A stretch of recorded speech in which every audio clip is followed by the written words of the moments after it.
2 month पहले ही मेरी शादी हुई है और मुझे पता चला कि ये व्रत यहाँ पे होता है। हवा करने से उनका कूल रहेगा, माइंड ठंडा रहेंगे। रांची के टोला मोहल्ला, जहां हर पनघट पर एक कहानी है और हर चूड़ी की खनक में दबी होती है किसी स्त्री की आशा। सुबह की ओस में भीगती धरती की गोद में जैसे रंग बिखरने लगे थे। टोला मोहल्ला की गलियों में मेहंदी की महक, कुमकुम की डिबियों की झिलमिलाहट और बांस की टोकरियों में सजी पूजा सामग्री। हर दिशा यही कह रही थी, आज वट सावित्री पूजा है। प्रिया 27 साल की, ब्याह को 11 साल बीत चुके। उसकी मांग में सजा सिंदूर केवल अपने सजना के लिए। वो अपने व्रतों, प्रतीक्षाओं और प्रेम के सहारे शेष खुशहाल जिंदगानी के लिए बरगद की छांव में फेरे लगा गई। मम्मी इस बार लाल रंग की साड़ी ली, जरा हल्की किनारी वाली। ऑनलाइन पीली रंग की चुनरी मंगवाई, सबसे अलग। देखोगी? छोड़ो, मेरा आज का स्टेटस देख लेना, फिर बताना। उसने अपने आंचल को थामते हुए कहा, पता है ना, सावित्री का व्रत सिर्फ रस्म नहीं है, ये तो मेरी दुआ है जो मैं चुपचाप बरगद की जड़ों में गूंथ आई। जानती हो, सब बाजार गई थी, वहाँ का नजारा किसी मेले से कम न था। वहाँ हर दुकान में केसरिया चुन्नियाँ, पत्ते के दोने, हरी चूड़ियाँ, हल्दी मेहंदी की पोटलियाँ और पूजा की सूपे झांक रही थी। दुकान वाली बोली, सावित्री का व्रत है बिटिया, अपनी गोतनी को पहली बार की तरह सजाना है तुम्हें, तभी व्रत सफल होगा। हर लड़की, हर औरत वो किसी एक रूप में सावित्री बन रही थी। बरगद के पेड़ के नीचे पंडित जी ने पहले ही 5 नए धागे माप कर रख लिए थे। हर धागा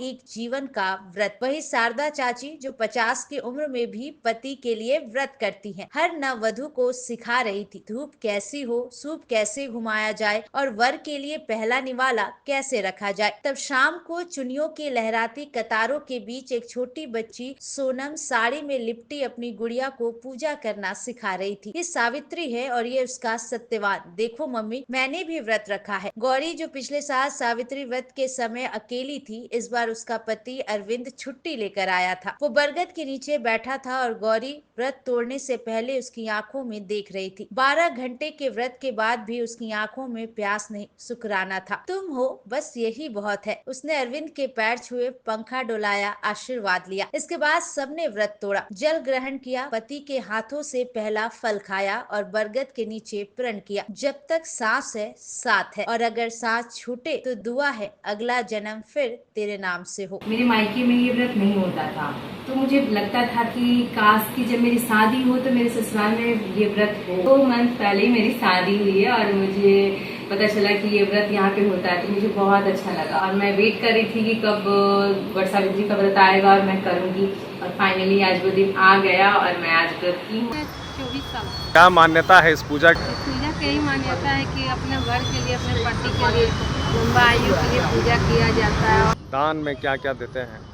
दान में जितना आपका चूड़ी है, बिंदी है, सिंदूर है, नेल पेंट है, सारा श्रृंगार का सामान। अच्छा, तो आज आप लोग व्रत तोड़ेंगी?